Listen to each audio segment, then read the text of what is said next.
All right, let's get started.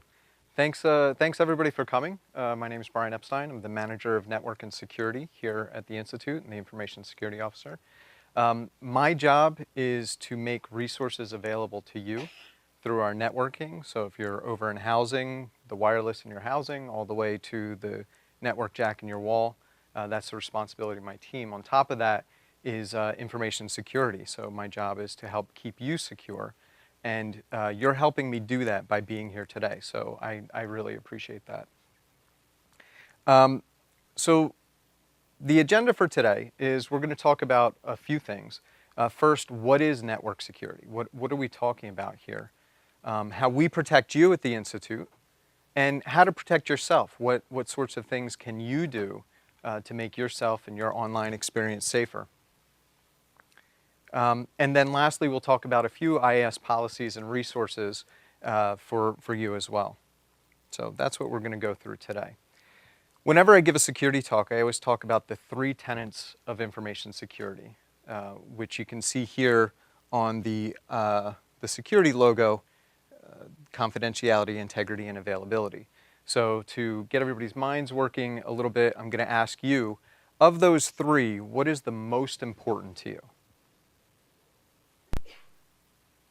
Availability, confidentiality, integrity. How many people here say confidentiality is the most important of the 3? Integrity?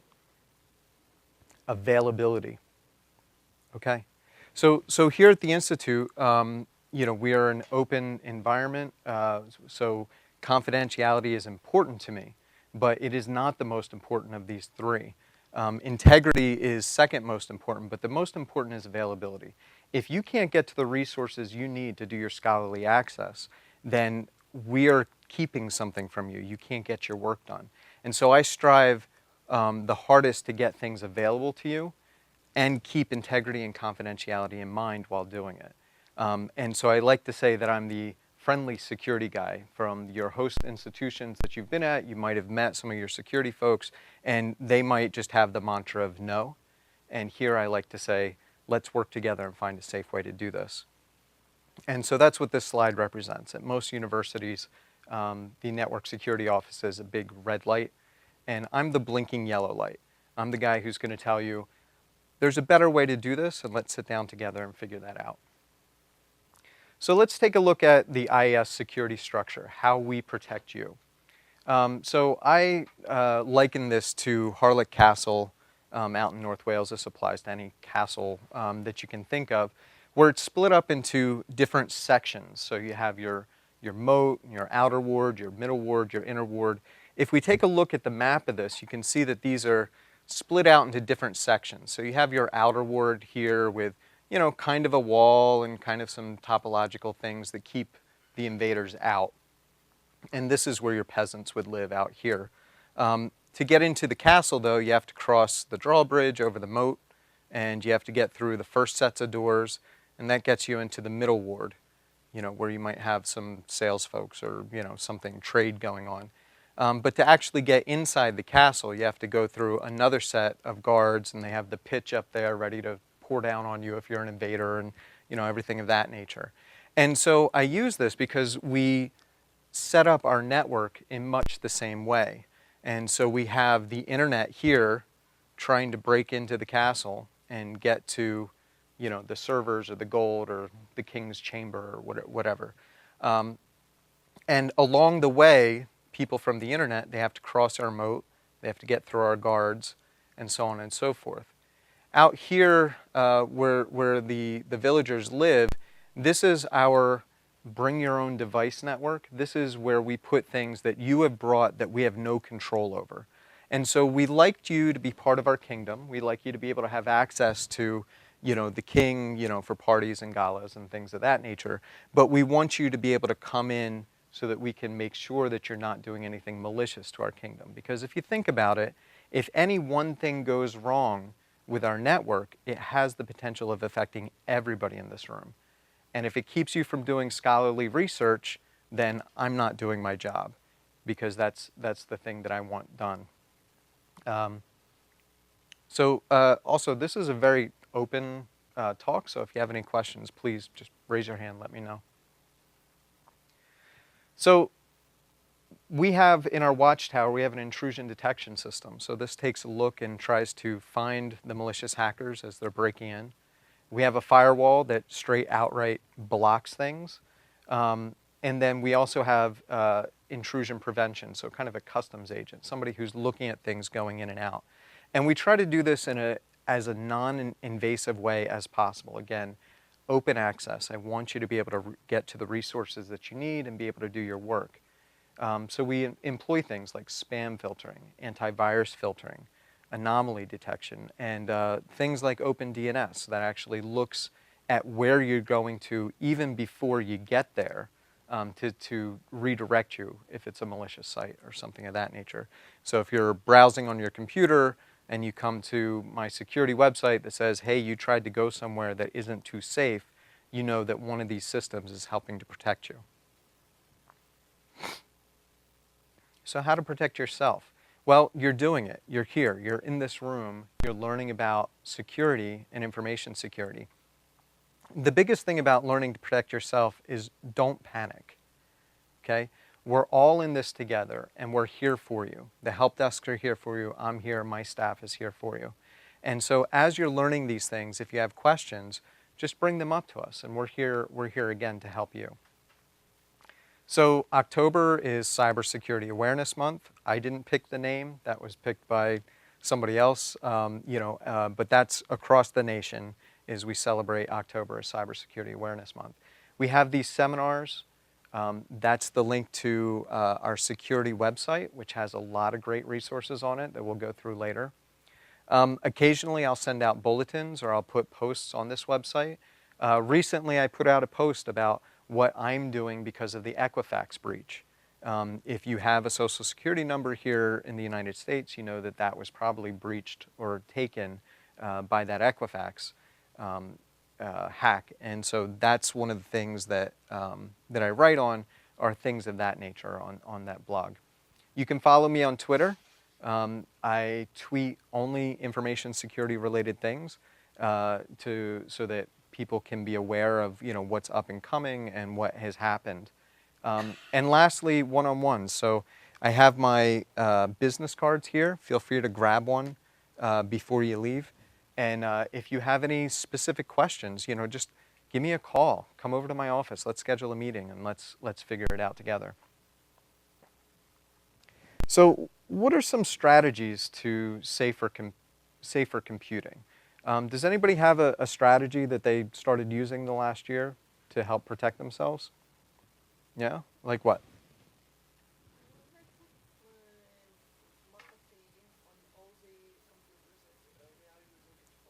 Fantastic.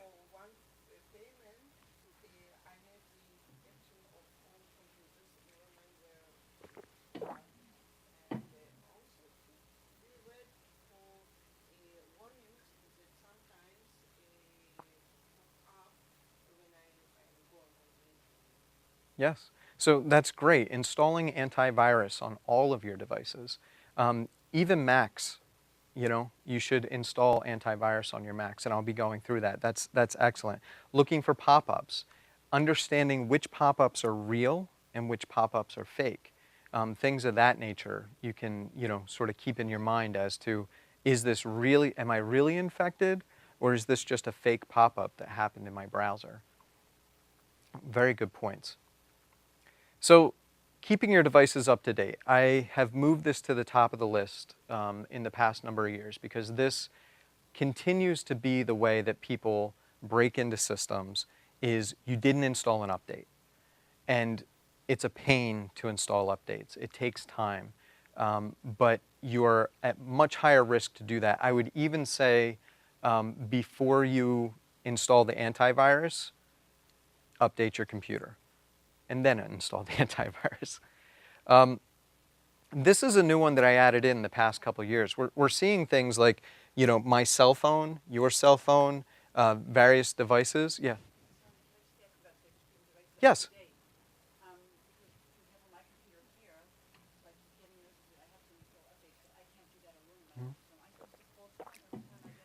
So your computer here that we provide for you should be updated automatically, yeah.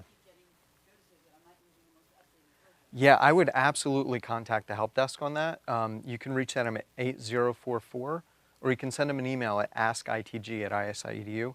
Absolutely critical that you let them know. They're supposed to be taking care of that for you, and so if it's something that's being missed or whatever, I'm sure that they want to hear about that so that they can be on top of it. Great question.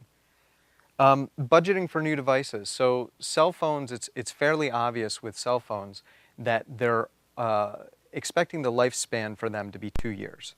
And you're seeing that because cell phone providers are not providing updates after 2 years.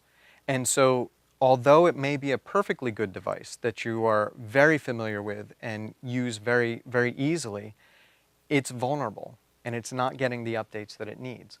And we're seeing that now with computers as well. The Macintosh computers, you're seeing at certain times, Apple is saying, we're no longer supporting this model of computer. Sorry. And you have to update it, and you have to get new hardware in order to update it.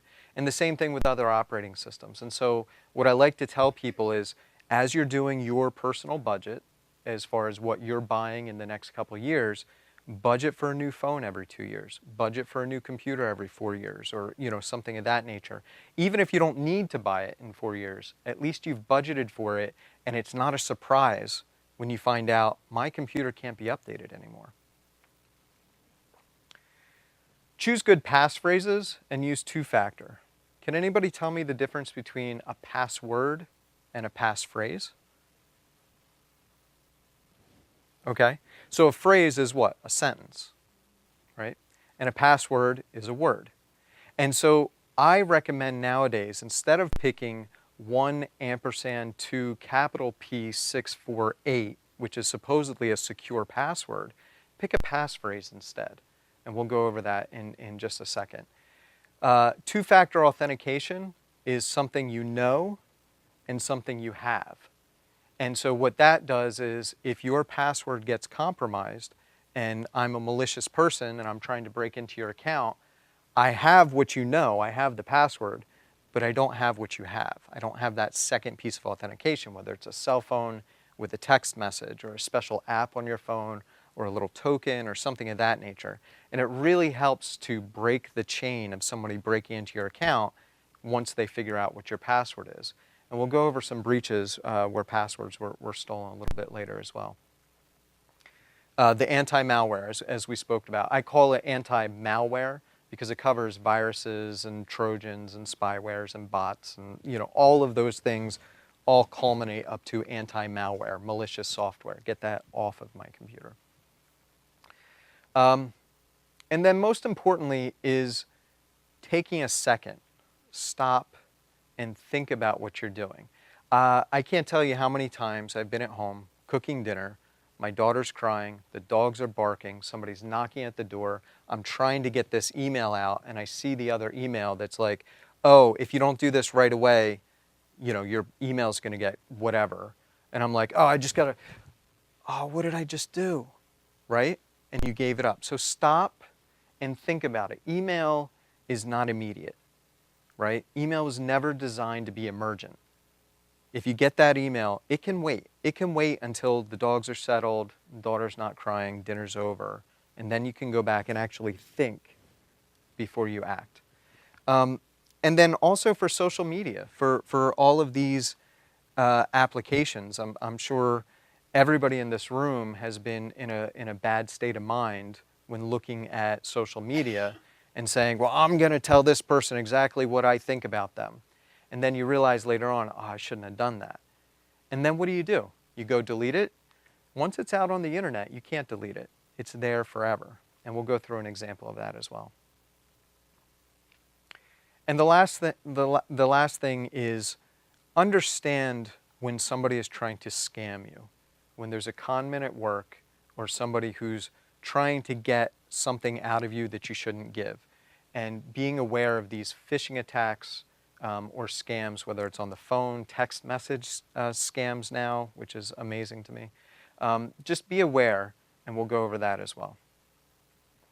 So a few things that I like to do in the past couple of years is the tech obituaries for 2017. This is technology that you may be using right now that you shouldn't use anymore because it's dead. It's not supported anymore. It has vulnerabilities. And if you use it, you'll probably get compromised. So the first one is Mac OS X Yosemite. If you have a Mac computer and you're running the Yosemite or 1010 operating system, Apple is no longer supporting it. And so there are 3 versions of Mac OS, OS X that are available since then. So you might have been ignoring Apple telling you that you need to upgrade the computer to the next version of the operating system. Schedule a time and get it done, because if you're still using Yosemite, you're setting yourself up for failure. Windows 8. If you have a Windows 8 computer and you haven't upgraded to 8.1, again, you're not getting updates for security vulnerabilities and you're putting yourself at risk. Windows 10, how many people here use Windows 10? Okay. So in Windows 10, they also have been releasing updates. In November of 2015, they released what they called the November update. I don't understand their wording as to why they call it the November update, but they did. That update is also no longer being supported. So again, with your Windows computers, Windows 10, look for those updates. The fall creators version, which is just their version number, was released last week. So if you have a Windows 10 computer, look for that update and go ahead and install that. Yes?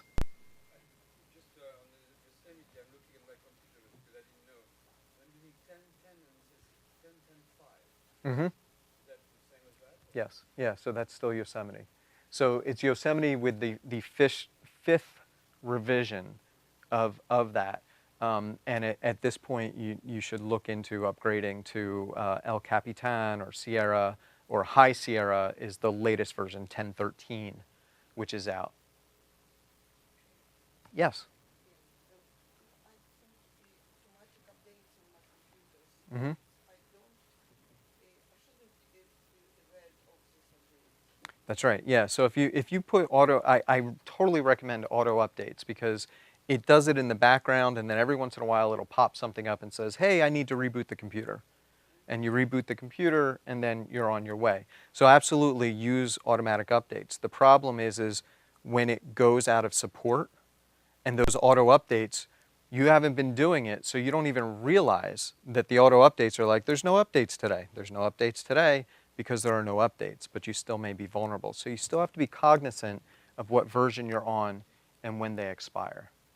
Yes? Is there no risk of something getting in there that shouldn't if you're on auto update? No, there's always a risk. There's always a risk. There's something called a zero-day exploit. And what that is some malicious person has gone out, played around on the computer until they figured out how to break into something. And then they didn't tell Microsoft and they didn't tell Apple.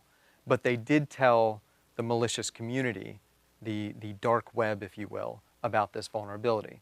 And then all these kids, they go out and they start exploiting computers one after another, because the Microsoft hasn't figured it out. They haven't made an update for it. And so during that span of time, that's when your anti-malware and antivirus is supposed to be protecting you. But even the best anti-malware and antivirus out there isn't going to protect you from everything. And so a lot of the exploits rely on that scamming or convincing you to do something in order to infect your computer. So. Do you think it is still preferable to use the auto update? Absolutely. Absolutely. Anybody here have a Windows phone? Oh, good, because Microsoft just stopped. Windows phones are dead. So if you have one, or if you know someone who has one, tell them, sorry, go buy another phone. Internet Explorer, if you're using Internet Explorer, it continually rates as the worst browser for security. So that's something. Adobe Flash and passwords. We'll go through each one of these. So like I was saying, for Mac OS and iOS, for Mac OS specifically, upgrade to High Sierra for computers. How do you do it? I'm sorry. How do you upgrade? Mm-hmm. So I believe in the latest versions, and the help desk would know perfectly, but I believe in the latest versions you have to go to the iTunes store, and inside the store there should be a banner or something saying you can upgrade. Or there should be something indicating to you if your computer is too old to upgrade, which goes back to my previous point about budgeting for that new computer. iOS 11 is the operating system for iPhones. How many iPhone users? Yeah. So if you haven't gotten iOS 11, you may have to buy a new device for that. And again, that's something to look into at the Apple Store or the Verizon Store, something of that nature. And it goes back to my statement about budgeting, for a new device every couple years. Install the antivirus, anti-malware. There was this idea for the longest time that Macintosh computers aren't vulnerable to viruses. Right at the moment, we've seen Apple computers take a huge swing over the past 5 years, and Windows computers take a huge swing down. And so the malicious actors, they're out there just looking for what's got the most market share. We're going to start targeting that. And so in general, Macintosh has a more secure operating system, but that doesn't make it not vulnerable. And if you don't have if you don't have antivirus, anti-malware, now's the time to do it. And if you need to know which one to get, I suggest you go to the security website. I have a whole list of free ones that are available and really good that do the job. We're seeing a lot more of what's called malvertising, which is malicious advertising. And so this is the thing where you go to Facebook's site and an ad pops up, and they're just blindly sending you this ad that they got from another company that paid for the space. And they didn't see that there was something malicious inside that advertising. And so again, ad blocking software might be something that you take a look into to protect yourself from those things. All right, so actions for Windows users, upgrade to Windows 10. Here's the end of use dates for some of these. So you can see Windows 8 is dead, but Windows 8.1 is still okay until 2023. And that's only for security updates. No other major update is being done in 8.1. Windows 7 Service Pack 1, that's good until 2020. Again, no upgrades, it's only security updates that are being updated. But Windows 10, if you haven't upgraded from that November update from 2015, that's just expired. So you won't get updates for that anymore. Turn on auto updates, as we've been saying. And allow the major updates to happen. You know, I can't tell you how many people I see every time they turn on their computer, they're like, no, remind me later to do the update, remind me later. And I ask them, I'm like, how long have you been doing that? And they're like, I don't know, it's been months. Schedule the time to do the maintenance. You know, when you drive your car around, you have to get the oil changed or else the car is going to run into the ground.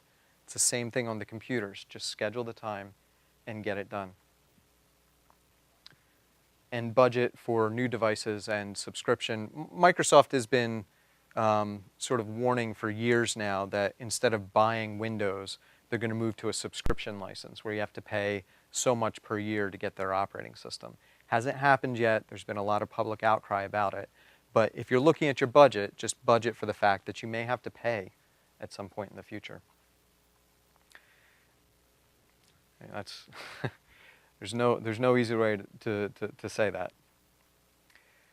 Internet Explorer. So Internet Explorer users? Okay. So yeah.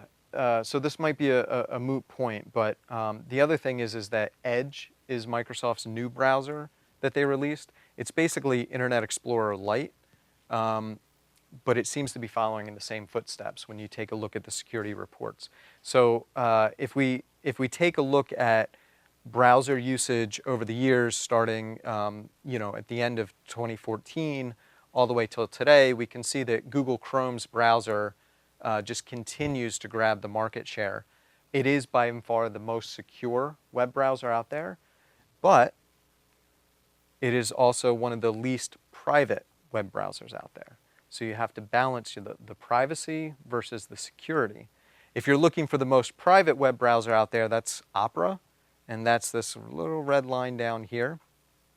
But, in general, I don't worry about that. I use Chrome all the time, and, it works on the majority of sites.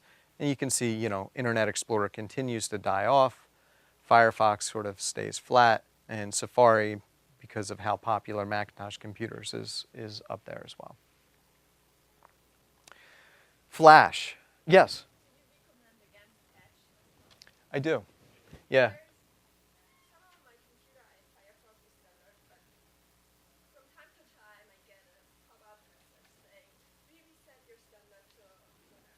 To Edge, yes. That's Edge. Yeah, yeah. I should try to avoid that. Yeah, I mean, and Is it, there any way actually to avoid that if it's not? yeah, so I don't know the answer to that off the top of my head, but the help desk can surely help you with that. It's a shame, it was the antitrust lawsuits and everything of that nature with Microsoft about getting Internet Explorer out of the operating system. And if you remember all of that from, it seems like 20 years ago, it's still interesting that they're still bundling a browser with the operating system.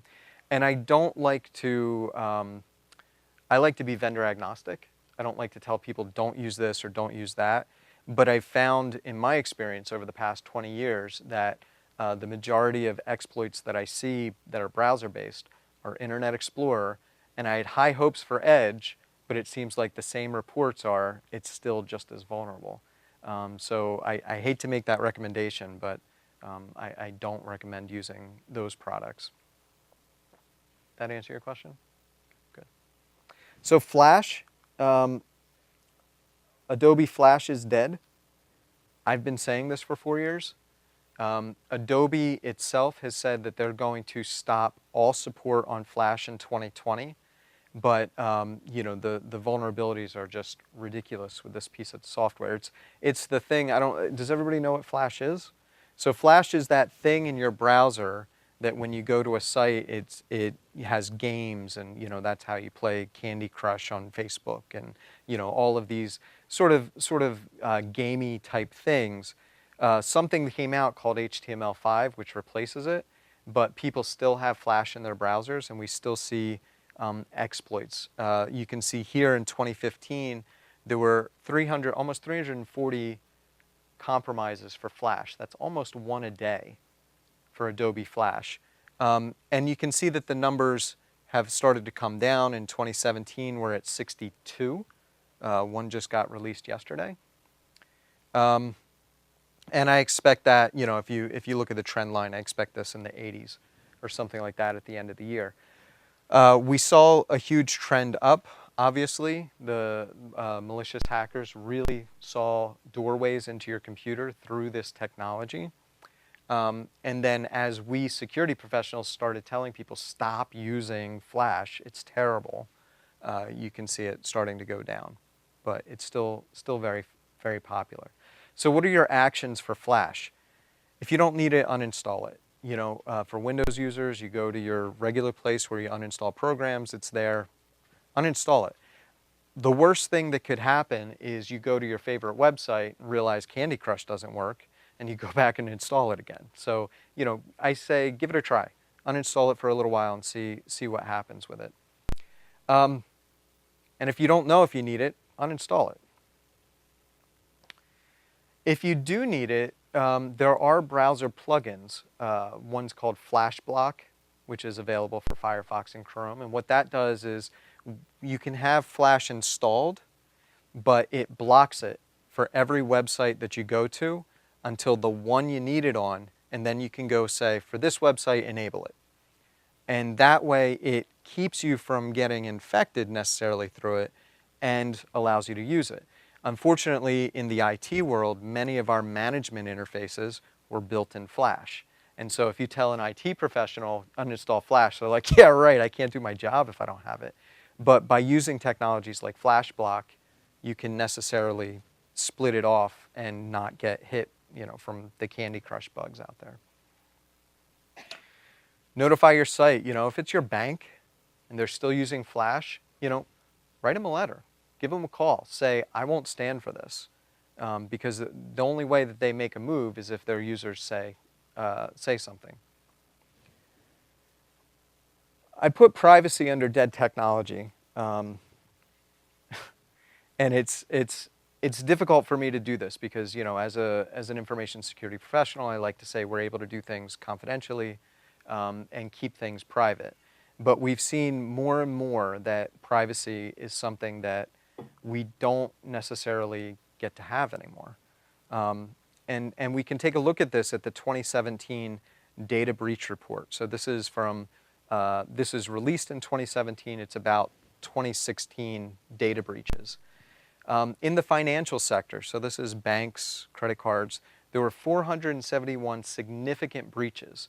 And so what this means is that you take a bank, call it Acme Bank or whatever, some malicious hacker was able to hack into that bank and steal names, social security numbers, addresses, birth dates, account records, everything of thousands and thousands of people.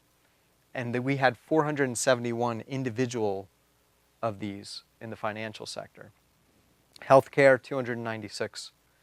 Public sector, 239. Education, 73. 73 major breaches at colleges and universities around the world where student and faculty and staff information was taken. And so then there's Equifax. 143 million Americans affected. Now, just to put that in perspective, there are 126 million households in America, and 143 million Americans were affected by this breach. And this was everything. This is your social security number, your birth date, your address, your work record, all of your credit accounts and credit numbers. I mean, everything was breached in this. They offer credit monitoring for a year, which is great. Again, if you read my blog as to what I did for Equifax, I signed up for the credit monitoring for myself and my wife. It's not available for children under 18, so you can't sign up for your child. But that's great.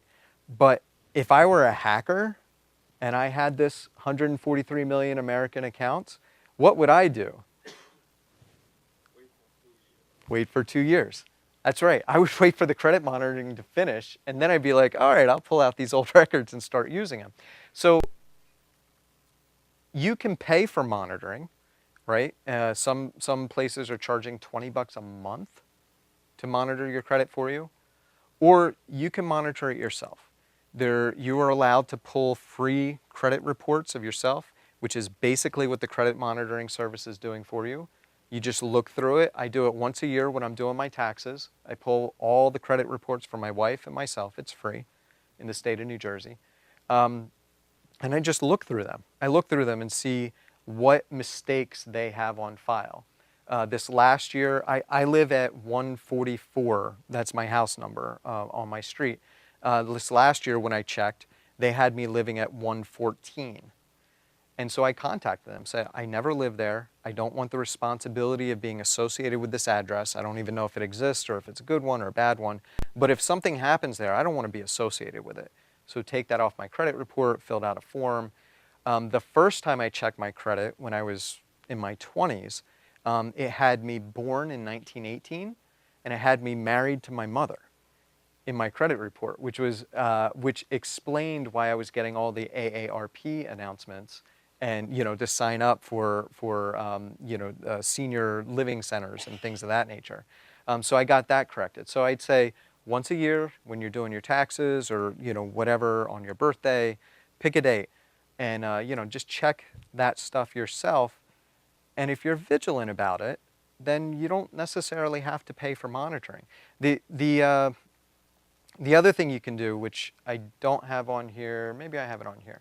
Oh yeah, monitoring your credit score, making sure that it's stable. If you have a credit score of 700 and then you check it again and it's 500, that might be something to look into. There's a financial program called Mint.com. I don't know if anybody here has heard of it. depending on how worried you are about privacy, you may or may not like it. Basically, what you do is you give Mint.com your banking accounts, and it can culminate them together and then watch them for you. Included with that is free credit monitoring. So they'll have your score, and they'll let you know if there's a dip in your score or something, and it's a free product.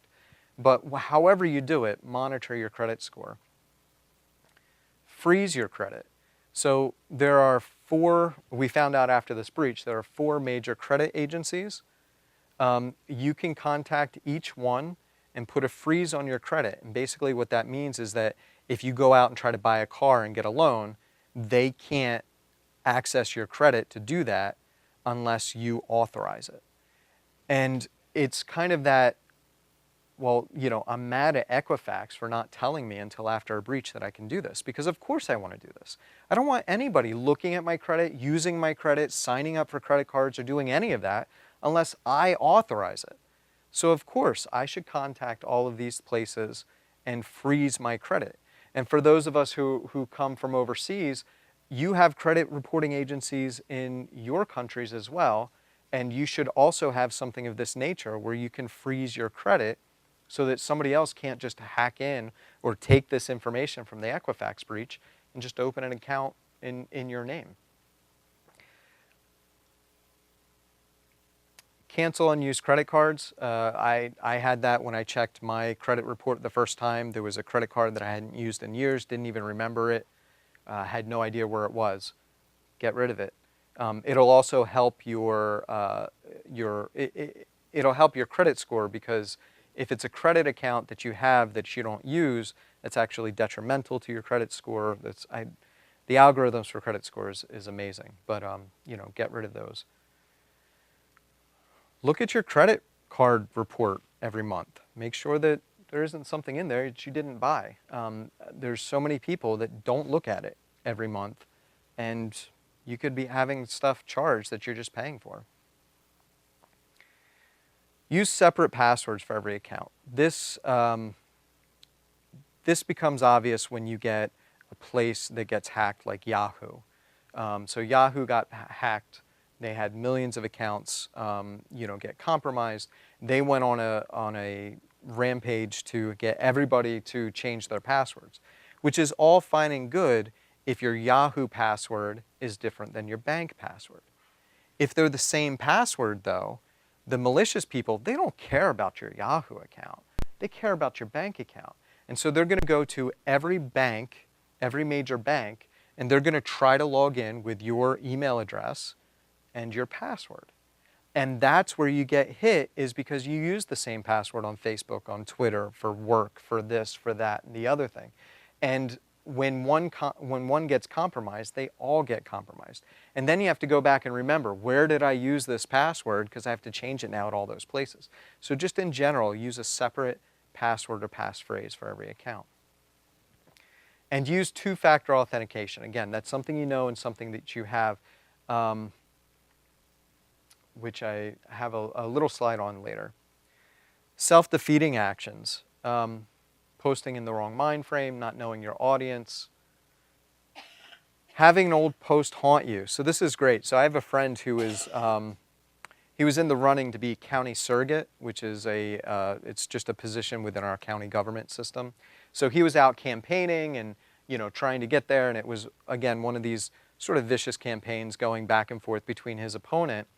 And he sends this email out, which I got, and I was just shaking my head.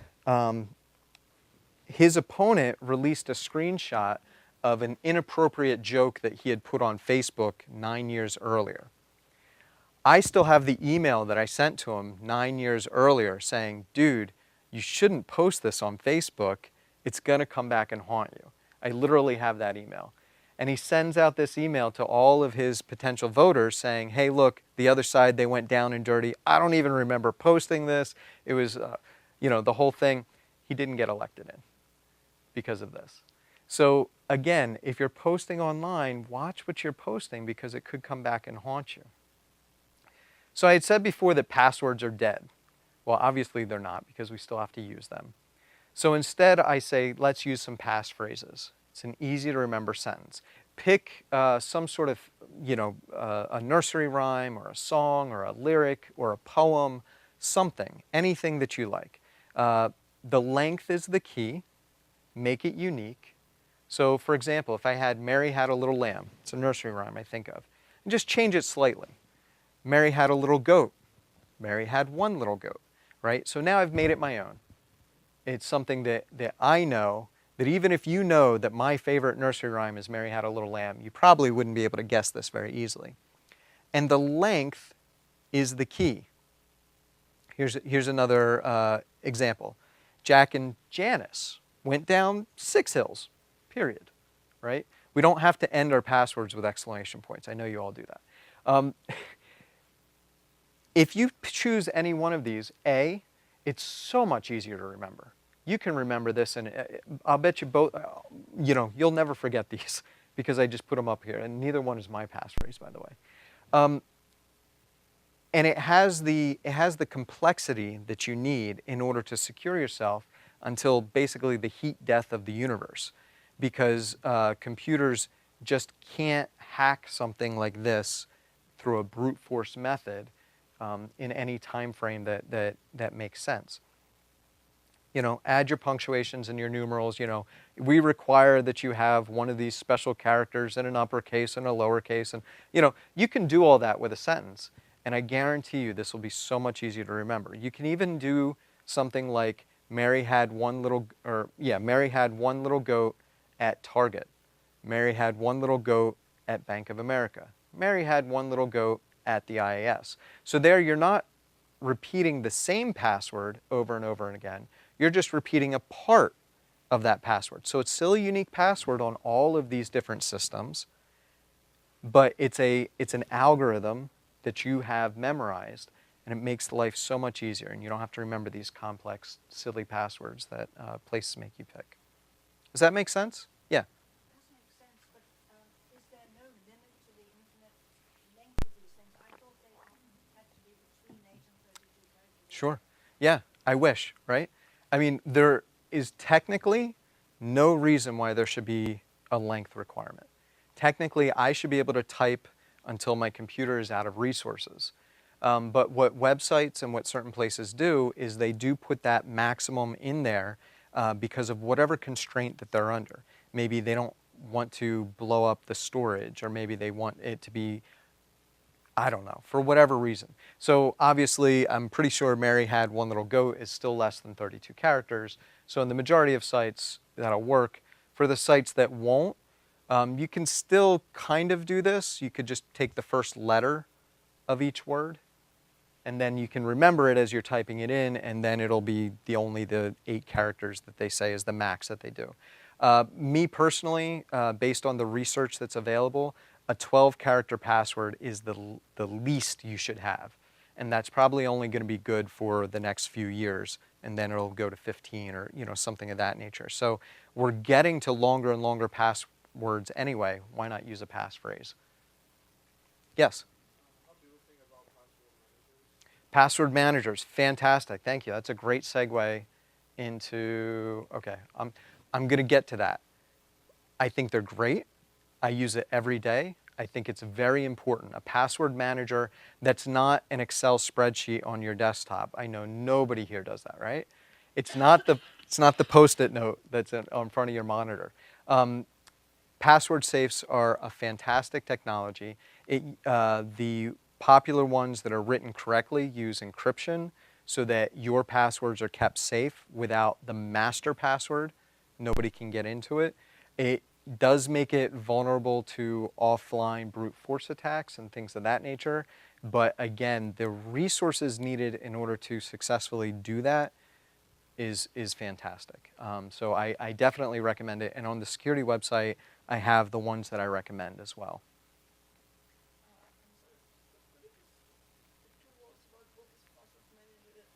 Sure, yeah. So basically, if you think of a spreadsheet, right? So in a spreadsheet, you might put the website and the password and the username probably, something of that nature.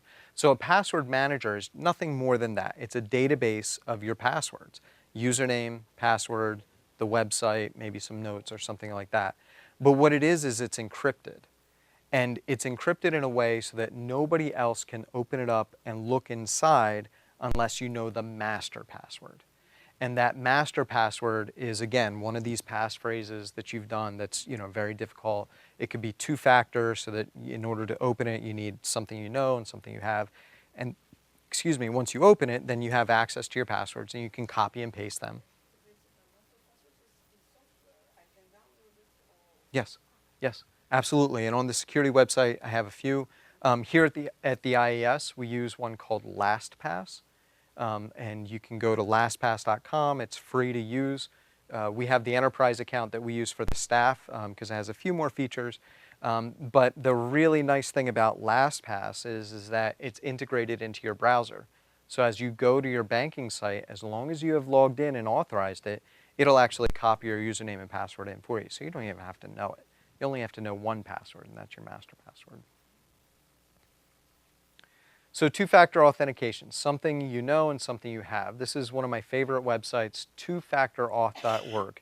This is a website that has all of the banks and various utilities and government sites and et cetera, and it tells you whether they support two-factor auth and what it is. So it's a fantastic resource to go look up your bank, see if they offer two-factor authentication. It'll say whether they do or not. If they don't, they have these nice little buttons here so that you can immediately tweet them and say, hey, support two-factor. Hey, support two-factor. If more and more people tell them to support it, then they'll start supporting it. We're looking into two-factor authentication here at the Institute. It's a little bit harder with the way that our technology is set up, but it is something that I would like to see rolled out here as well to help protect our accounts. So use two-factor. Yes, the password safe. So the password safe, the password manager is exactly what we were talking about before. 12 characters, absolute minimum. I put this in here because people ask me, well, what about my Netflix account? What about my Twitter account? I don't really care about the security of those accounts. Do I need a passphrase that's 20 characters long that I have to use my remote control on my TV to type in every time I want to use Netflix? Yeah, obviously classify your accounts as appropriate. If somebody hacks my Netflix account and all of a sudden, I don't know, other movies come up as my recommendations than the ones that I want, all right, no big deal, like I'll deal with it. But, for the other accounts, your bank, certainly your account here, please pick a strong password. So the MagStripe credit cards, if you take a look at your credit card, you have this magnetic stripe on the back. You swipe it. The people from Europe laugh at us because they've had the chips for years now with chip and pin. America's just kind of catching up. Now we have chip and sign, which is terrible. But anyway, your MagStripe cards, here's Superman with the chip on them. Go to your bank and say, hey, I want the chip because it's so much more secure than this MagStripe. To the point where when you slide it through, it actually creates enough of a radio signal that I can have a radio receiver over here and pull down all your credit card numbers just by being close by. So, try not to use it. It drives me crazy that Wawa over near the station still doesn't use the chip. They still make you swipe, but it is what it is. And the chips aren't infallible. They're not perfect. They're not a perfect system. And so I have a point on this. Yeah, use the chip. Talk to your, every time I go to Wawa, I'm like, hey, is your chip reader working yet? And they're like, oh, it's that guy again. Like, get it working, so that we're a little bit more secure. So Apple Pay and Android Pay came out. They're tap to pay with your phone. You actually store it. It does an encrypted session, authorizes the payment. This is better. This is better than the MagStripe and better than the chip. So if you have the availability of doing that, obviously then you have to lock your phone. You can't have your phone with no password on it. But if you put a password on your phone and use the tap to pay, that's a more secure model than the chip. Yeah.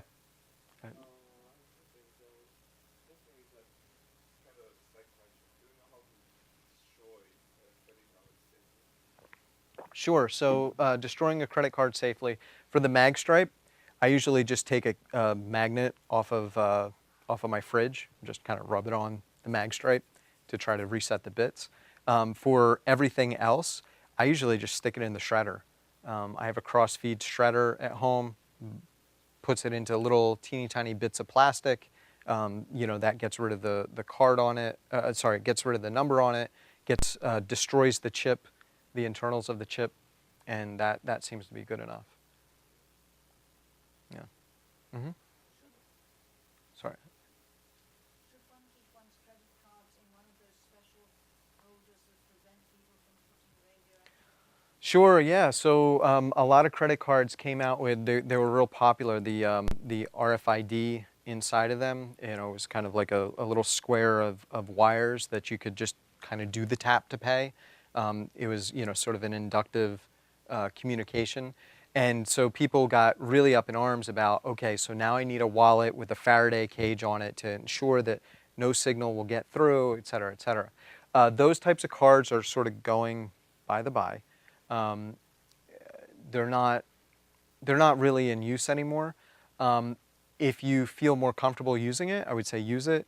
Those things, though, they need a proximity. So if somebody sits next to you on a bus, and your wallet and their pocket are right next to each other, they might be able to scan your card.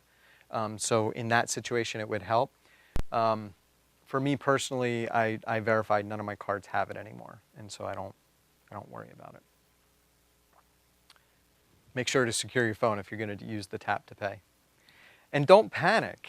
Be a cyber hero. Go and tell other people what you've learned today and the things that you're learning. Let them know that we're doing this again on the 24th and that they can come out and certainly talk about things. One of the things I wanted to talk about is the cloud. We hear, it's in the cloud, it's in the cloud. Can anybody here tell me what the cloud is? Anybody? For everyone, if you use your personal segment, you get access from all your devices. That's right. That's right. So it's out there. You can get to the same resource on all your devices. But the cloud, they make it into like this big thing. It's really not. It's just somebody else's computer. It's somebody else's computer out there on the internet that you can access no matter where you are in the world. And so how do I delete things from the cloud? That tweet that I didn't want to send out, that Facebook post I didn't want to send out. Well, you don't. Because it's somebody else's computer. You don't have control over that computer. They can keep whatever they want. And so just be kind of cognizant of that. And then the new thing is, what is IoT? What is this Internet of Things that we're hearing about in the news and everything of that nature? Well, again, it's somebody else's computer, but now this time it's in your house. And so when you have that Nest on the wall that controls your thermostat, or you have the smartphone, or you have the Amazon Echo, or any of these types of things, just remember that that's somebody else's computer that you've invited into your house and you've put on your network that hopefully you're using for good reasons. Maybe it's really cool to ask the Amazon Echo a question or something, but just be cognizant of the fact that that Nest on the wall is phoning home, and if Google gets hacked or somebody gets hacked, and it starts phoning home to a malicious person, you might walk into a 95-degree house someday because somebody said, why not? And the cool name for the Internet of Things or the computers in your in your house is called the fog. So if you hear people talking about the fog, it's analogous to the cloud. It's just inside your house. And again, same thing. You can't protect yourself from these things because it's somebody else's computer in your house. So how to spot a scam? We get hit by phishing messages or messages that come in and try to entice you to give up your information. And so I'll just give you a couple quick ones. I know that we're running out of time. One scam is this. This is called an ATM skimmer. This is a little piece of plastic device with a small computer inside that you put over top of the little slot on the ATM. And this is actually a keypad that they have folded down that was on top of it. And what this device does is as you insert your card with that mag stripe, it reads it before passing it to the ATM to get all your information off that card. And then it copies your PIN number as you type it into this, and usually it'll send it through Bluetooth or something to the nefarious guy standing not too far away from the ATM machine. These were real popular in Europe. The trend came over here to America, and now we're hearing about these things all the time. Whenever you go to use an ATM, just go up to the card slot, grab it, and pull. If it comes off in your hands, walk away, because that might be a skim device. Here's another new one, and one specifically that I bring up today, is you're starting to see these charging stations pop up in airports and Starbucks, things of that nature. And they have these nice little USB ports on them. Isn't that great? Isn't that convenient? You can just plug in your phone and you're charging. The thing is you don't know what's inside this box. Inside this box could be a computer and a cell phone that's copying your phone and sending it to some nefarious person, because what you have here is a data connection. So here's the proper way to use this device. You take your charger and you plug it into the AC outlet that they have there, so that you know that right here inside of this device, the data lines are broken and you're only sending charge. The second thing you can do is you can get one of these devices. This is a charging only cable. And what happens inside of this little box is it cuts the data lines and only allows your cell phone to charge. And it has all the dongles for all the popular devices. Everybody here will be getting one of these. I have a box here, so make sure before you leave on your way out, you grab one of these for yourself. So that when you're out in that situation and you don't have your charger with you, here's a small device you can throw in your bag and charge your cell phone on the go. Yes? Yes. It was amazing. I gave this talk, and then Marcia came up to me later, and she's like, "We just got one of these for the library." I actually took a look at that one. I analyzed it. Since the time I analyzed it, it's fine. It is a charging only station, but it's something to think about, is that risk. Yep. So, and I can't open every single one up and take a look inside. So, you have to use that judgment, and certainly you can use, one of these cables. Just real quick, I just wanted to go over some things to spot that there's a scam going on here. Here's an email from PayPal. It has this click here to log in. It's as simple in your email client as just hovering your mouse over here and taking a look at the bottom here. And of course, I put the box in your way. Sorry about that. And so you look down here, and this is the actual link that they're sending you to, 82.141.173.118. Does that say PayPal in it? No. This is a scam. They're trying to make you log in. Just by hovering and seeing that address should send up your flags. Yes? I was just instead looking at the URL, just close this email and open the browser and type in PayPal. Yes. Because perfect. Some versions will have the PayPal in the URL, which is still from the embedded domain. Perfect segue. So here's another one from Commerce Bank. And you can see here they're sending me to commerceconnections.commercebank.com.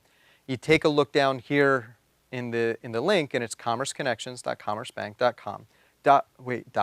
patchgad8.net. So to your point, it looks like it's going to the right place, but then you put this on the end, and you're going to the wrong place. Yes? Strategy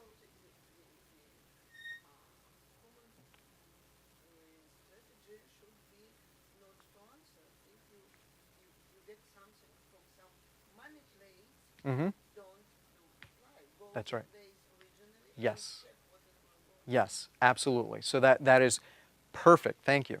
That is perfect for what to do. Is no email is an emergency.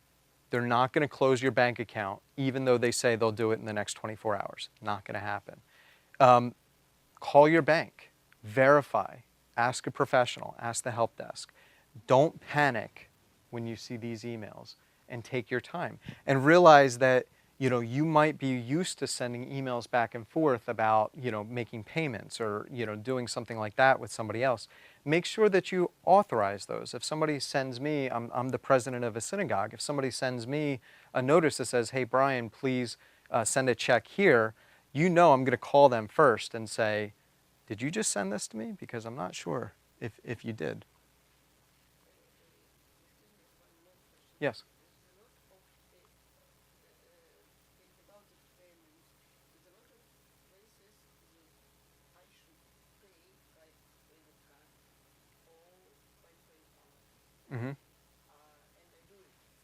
And the only thing is that for myself, I always check the credit card record The statements, yes. because I understand that somebody can steal the numbers. That's right. Maybe there is some more security way to use these things, Mm-hmm. or the only way is really check all the time if what I bought is what I paid. So there's the strategy that I use is I have three credit cards. I have the credit card my wife and we normally use. It has the best, give back awards program, whatever. The second credit card that I have is for online purchases, and I separate them. So the online purchases is one credit card, the physical purchases, whatever we're buying, is the other one. The online card has something called, now I forget. It's a way that you can go to the website. It's through Bank of America. Go to the website and generate a one-time use credit card number. And you can put a maximum, say you're going to buy a TV for $100. So you create the one-time use credit card with a max limit of $100 that expires in 2 months. And then I go and I put that in online because I don't care. I don't care if it gets compromised. It has a limit on it. It has an expiration. Go for it. So that's what I use the second card for. Can anybody guess what the third one's for? When one of those two others gets compromised. Because as soon as it gets compromised, I'm like out at Disney World and I'm like, that one got compromised. Here's my spare, just in case, so that I can keep working. It was the worst. My wife and I went down to the Bahamas, and we're at the Bahamas. I had pre-called the bank and said, we're going to the Bahamas. Make sure my ATM card works. Got there, didn't work, and so I had to use the credit card at the ATM machine and pay god-awful prices. No, three separate banks. Because, and you know why? Because I know I can tell my wife, use the red one, or I can tell her to use the green one. I can't get it out of my wallet, but or use the blue one. So they're just 3 different color ones so that we can keep them separate. Same bank might offer cards. You're absolutely right. So originally there were 3 different banks. Bank of America bought one of the banks, so now 2 of them are Bank of America, and then I have the third one. Okay. So sorry, we're running a little bit late, but just action for families. This is my work computer and this is my work phone. My daughter does not have access to these 2 things. Not because I don't trust her, but if something happens, I don't want her to be the fault of me not being able to get my work done. And then we have some policies to protect you. Don't share files illegally. Don't set up your own access point, and remember, we're here to help. We have free antivirus for Windows. Again, if you go to the security website, you have a Windows computer, you need antivirus. I offer it for free. And the links and more. So, these are the things we went over today. Does anybody have any questions?